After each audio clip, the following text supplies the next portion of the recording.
You're listening to Turi Ryder's She Said What podcast. I'm Turi, along with Marcy Persky. In this installment, Marcy's about to have wrist surgery, except maybe she's not. The doctors are a problem, and so is the dog. You're getting pretty close to your wrist surgery date. Are you excited? Actually, the date has changed now. Oh my gosh, now what? In one day, it's changed twice. Then they moved the surgery from the surgical center to the hospital. You start to understand why animals gnaw their own limbs off to get out of traps. I know. Yes. I know. Sorry about that. It's been so confusing. I have like a whole paper of dates crossed out. Here's the thing about medical data. You could carry it around with you forever on the premise that you might need it someday. And there's a weird feeling when you find like 30-year-old x-rays or medical files and you think, I found a bunch of that stuff, actually. what am I supposed to do with this stuff now? Like put it in the ground with me when I go? I mean, how long? Yeah. Well, you know how long we're supposed to keep our old tax data, but how long are you supposed to keep your medical data? At some point, you can build a house with it, one of those tiny houses. You can insulate it with your medical data. I have like a whole file cabinet drawer just full of old medical crap going back to like my first knee surgery in 1973. I'm not kidding. I found it all. No, and I'm you're like, not. why do I have this? I don't know. And I'm like, well, I might need it one day to prove something. I guess the logic is you still have your knee. The bad thing about all this movement is, though, Frankie yet doesn't know that the dog ate that $500 cast brace thing that they fit to my arm that I'm supposed to be wearing until the surgery. No. Yeah, I took it off the other day, and then I couldn't find it. Oh. And then I heard like this big ruckus out on our back deck, and I thought the goats had gotten out, right? It sounded like goats running back and forth. And it was Butters, Professor Chaos, and he had the brace, and it was just like ripped to shreds. So I didn't know what to do with it. So I stuck it up over the washer and dryer in the laundry room because I thought that's like a place that he won't see it. Okay. So, yeah, so that's our secret for the day. He'll probably get into a crash driving home from work. I hope not. He hears it. But, yeah, I left it on the table next to my chair. And Butters got it. I just have no words. I know. You have no words. I know. I have no words either for this one. I just don't. I really don't. There's nothing to be said. It's just shredded.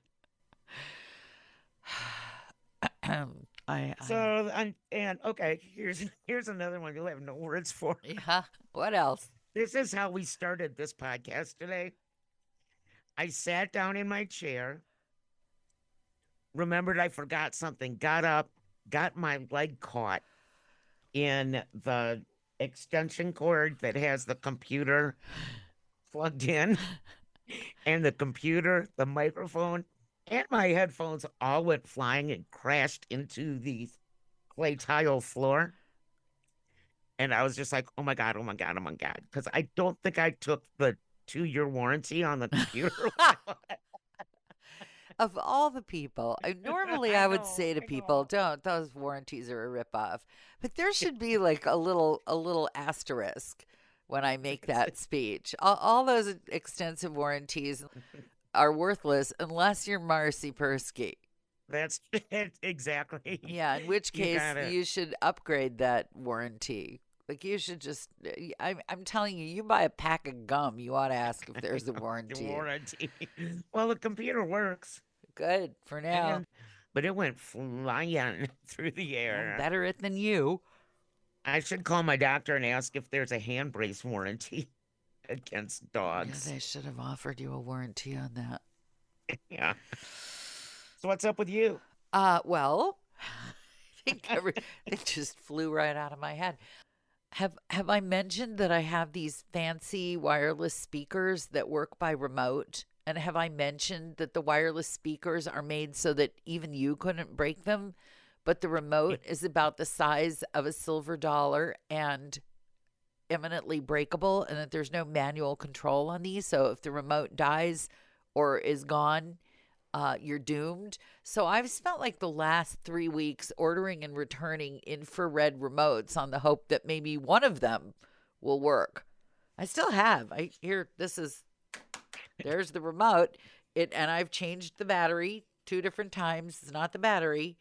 And the speakers have like a sense of spite. Sometimes they go on by themselves just to show me that the speaker is not the problem.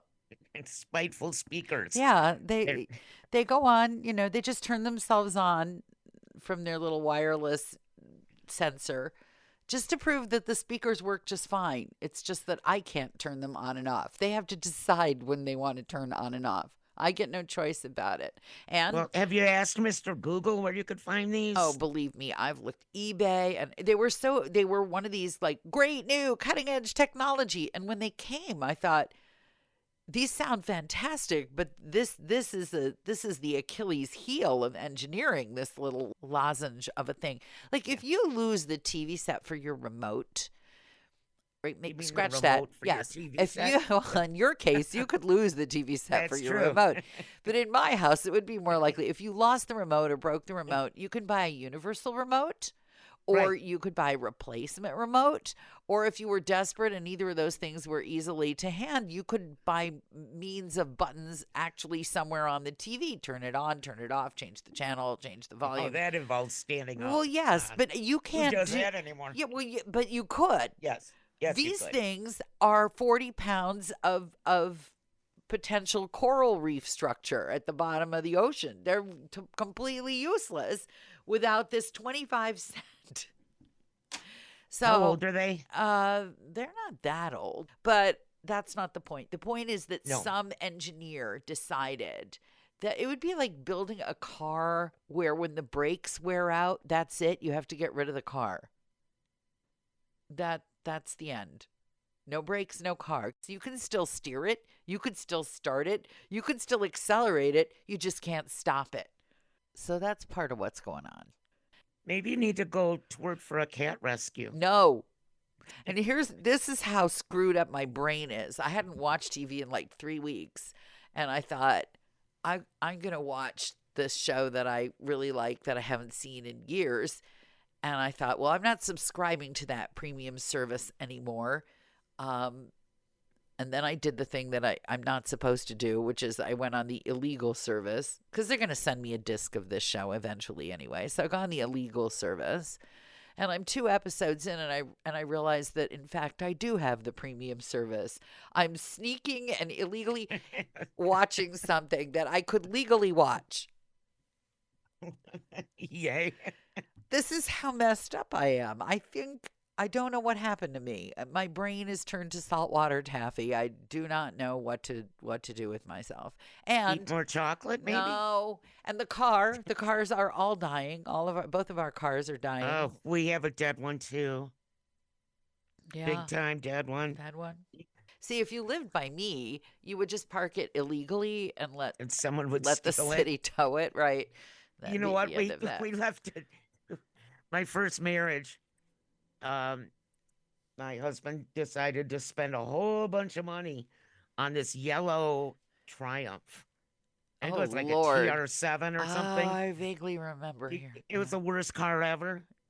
And it just kept breaking down and breaking down. He wound up parking it at Union Station in Chicago with the keys on the dashboard. And nobody touched that damn car. It sat there for a week with the keys on the dashboard. Probably and somebody no one tried was- and it wouldn't start. That could be too. But yeah, so now Eve is carless and we live out in the middle of nowhere. And no one wants to let her drive any of our good cars.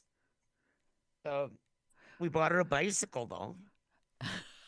I didn't know she could get to the end of the road with a bicycle. Yeah, I Road's pretty primitive. think she'll need to hike to the corner to use that bicycle. I think Frankie's going to need to build a shelter for that bicycle right at the end of Marcy Yeah. Persky Road. Road. Do they That do could that be thing where interesting. you live where people just drive golf carts around? I hate those people. because one of my girlfriends lives in a resort area in the Midwest. And it's a thing to just drive these golf carts. And I said, why are all of the people who live in these $1 million houses, why are they driving these golf carts around? And she said, so they can drink. No, we're way too primitive for that. But they do in like fancy neighborhoods in Flagstaff and in Munns Park. Huh. But I don't. This is not golf cart terrain out here. Oh, I wonder if you put fancy tires on a golf cart, if you could send your daughter out on a golf cart. You know how many hours it would take her to get to Flagstaff in That'd a be half golf the fun. cart? Just a second. Some drama must be unfolding because the dog's losing its mind. I've got to threaten her life. Hold on. Can you come over here and yell, "Dog, I'm going to kill you," please? Just so he hears it. He's in timeout right now. I don't know, that new alleged puppy of yours has been teething forever. He might just be in life timeout, I tell you. He's going to grow up in that kennel and we're just going to drop kernels of food through it. It's going to be like Not really. like one of those shows on, TV or the internet about the children who are kept in secret compartments. Yeah. I already don't like that dog. He's really cute. I don't care. See, you're like this with dogs and men. If they're cute, they can do anything they want. It's not okay. You need to learn this. Just because they're cute does not mean they can do anything they want. I believe I've had this conversation with men I've dated in my life. Just because you're cute does not mean you can do anything you want. And if they don't believe me, then they're gone. The one who believed me is the one I married. It's like, you're cute, but you can't do everything you want.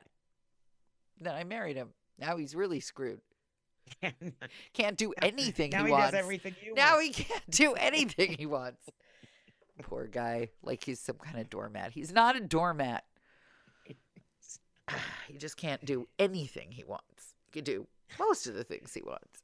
Just not My husband can do anything he wants as long as he calls me goddess or your royal highness. That's our rule. Is that the safe word? Yeah. Yeah. Okay. If you've made it this far, chances are you've been enjoying Turi Ryder's She Said What podcast. In which case, you might also like my book, She Said What? A Life on the Air. You can find that at your neighborhood independent bookstore or on Amazon. Marcy and I really appreciate your good reviews wherever you care to leave them. Your kind words help the podcast grow. Thanks.